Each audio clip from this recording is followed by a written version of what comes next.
Bom, vocês perceberam que até agora está relativamente fácil de treinar os modelos? A gente fez um modelo bem complexo até agora, utilizando lá o dataset do Hospital de Câncer de Wisconsin para prever se, dado 23 características de células tumorais, elas preveriam, a gente poderia prever se aquelas células com aquelas características retornariam um tumor com probabilidade de ser maligno ou benigno, e a gente conseguiu uma acurácia enorme, um erro muito pequeno na previsão e tudo mais, e eu falei que estava fácil de treinar mesmo, mas que a gente estava fazendo uma coisinha errada.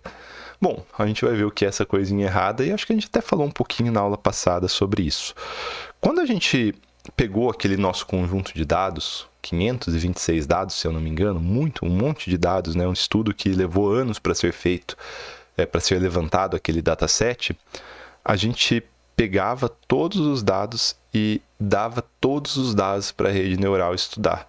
E a rede neural estudava todos os dados por muitos e muitos tempos, por muitas e muitas épocas, e ajustava os pesos de forma que ela conseguisse prever de forma bastante fidedigna aqueles dados, aquelas características, se retornaria uma célula tumoral ou não. Porém, isso não é uma coisa certa de fazer. Não é certo dar todos os dados para ela treinar. Não seria mais esperto dar parte dos dados para ela treinar?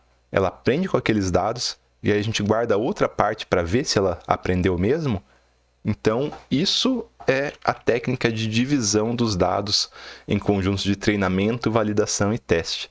É errado? É igual quando vocês estudam aqui, né? Se eu der 3 exercícios aqui sobre redes neurais para você fazer, ou 3 exercícios sobre qualquer coisa para vocês fazerem, e vocês estudarem aqueles 3 exercícios diversas e diversas vezes, decorarem aqueles exercícios, simplesmente decorarem aqueles exercícios, e eu fizer uma prova para vocês com aqueles 3 exercícios, qual que vai ser o desempenho de vocês? Vai ser muito bom.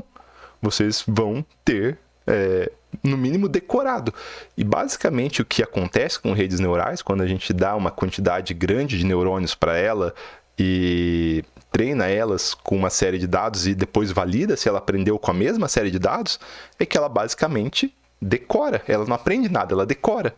Olha como é engraçado, é muito parecido com o que acontece na vida real, né? Então, normalmente no treinamento, a gente divide os dados, no mínimo, em conjunto de treinamento e conjunto de validação. Como que isso funciona? Basicamente, é normal a gente avaliar o modelo com os dados que não foram utilizados para evitar o chamado sobreajuste. O sobreajuste é basicamente aquilo que eu falei. É basicamente decorar o que está acontecendo. A gente tem bastante neurônio, a gente simplesmente, vamos supor que a gente tem as 500 saídas de dados lá, ou pegar algo mais simples, tem, sei lá, 10 dados de entrada, 2, 3 dados de saída, simplesmente cada neurônio pode ativar sempre quando for exatamente a mesma entrada, pode acontecer. Então, o uso disso, né, o uso de validação, o uso dessa divisão dos dados, parte para estudo e parte para validação, ele evita o chamado sobreajuste, o chamado overfitting.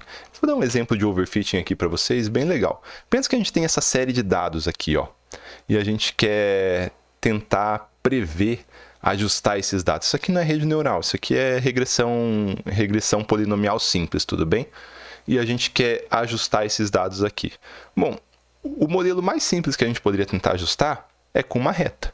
Beleza, com uma reta a gente até consegue prever o comportamento razoável desses dados aqui. Tem um determinado erro aqui no nosso parâmetro r², né? Mas se a gente quiser prever, né, usar essa equação aqui que foi gerada para prever novos dados, a gente vai falar, se for em 0,4, vai dar quanto? Aqui. Beleza, parece coerente para a gente, né? Mas como que a gente poderia melhorar essa previsão? Bom, sei lá, aumenta o número de neurônios, ou no caso de uma regressão polinomial, aumenta a ordem do polinômio. Vamos sair de uma regressão linear para uma regressão quadrática. Aumentou um pouquinho, ó. Ela está pegando um pouco melhor o comportamento dessa curva aqui. Então, agora, fala, se eu der uma entrada de 0,4, qual que é a saída? Aí vai falar, bom, a saída é aqui. Beleza, a gente vê que tem um determinado erro. Tem esse erro aqui, tem esse erro aqui, essa aqui tem todo esse erro, essa aqui tem todo esse erro, mas de certa forma, a gente vê que segue uma tendência do nosso modelo. O que a gente pode fazer para melhorar? Bom, no caso de uma rede neural, aumenta o número de neurônio. No caso de uma regressão polinomial, aumenta a ordem do polinômio. Aumentamos a ordem do polinômio agora. Mais uma vez, a gente consegue prever muito, muito melhor os dados. Só que isso que eu estou fazendo aqui, ele tem um problema se eu continuar isso para sempre. Vamos aumentar só mais uma vez a ordem do polinômio e vamos ver o que acontece. Lembra, ó, se eu quisesse prever um em 0 a 4, ele ia estar aqui, que parece bem coerente com os dados. Tudo bem? Ou bem coerente com o que a média dos dados não indica. Agora, se eu aumentar a ordem desse polinômio, olha o que vai acontecer. Olha que loucura isso aqui.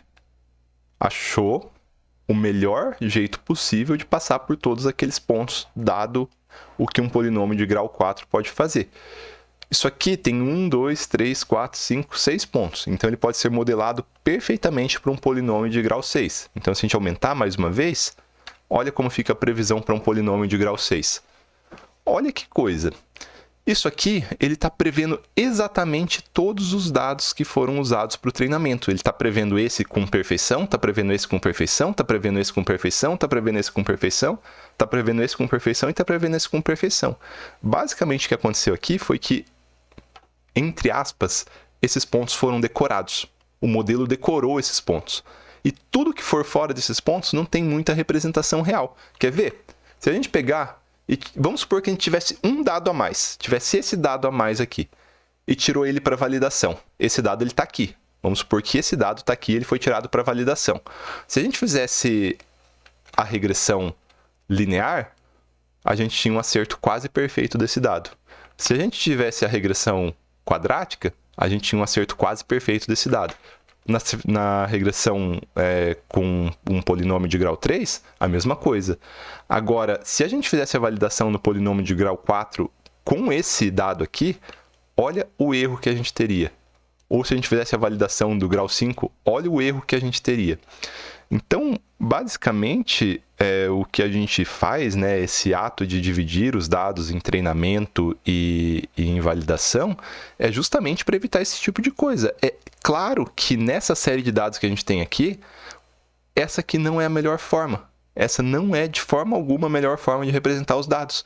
Esse modelo de grau 5 aqui, ele não é o melhor modelo para representar os dados. Ele representa muito bem os pontos que ele foi treinado, mas não representa nada bem os pontos fora daquilo. Ele não pega uma tendência, ele simplesmente decorou alguns pontos. Então, a melhor coisa que a gente poderia fazer não era avaliar isso aqui com base no que ele foi treinado, mas avaliar com base nos dados de validação. E aqui ia dar um erro muito grande, aqui ia dar um erro muito grande, aqui já não daria erro praticamente nenhum. E isso aqui poderia ser melhor para representar os dados do que isso daqui. Ou é melhor para representar os dados do que isso aqui. Então, esse é o motivo que a gente separa os dados em treinamento e validação.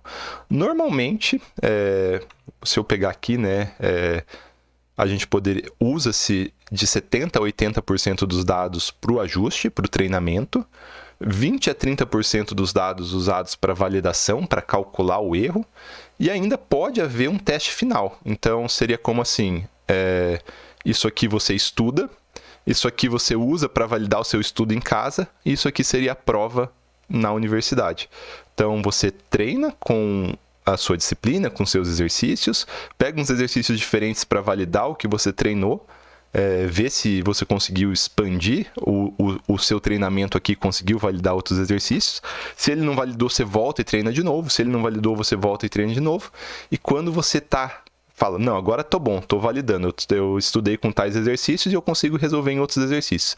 Você vai na sua prova final, que vai ter alguns outros dados diferentes, alguns outros exercícios diferentes, e aí você vê realmente quanto você conseguiu prever dos dados de outras condições de dado e quão bom você realmente está naquela disciplina em específico. Então, a partir de agora, a gente vai começar a dividir os dados no nosso modelo para dados de treinamento e dados de validação. Dados de teste a gente não vai utilizar por enquanto.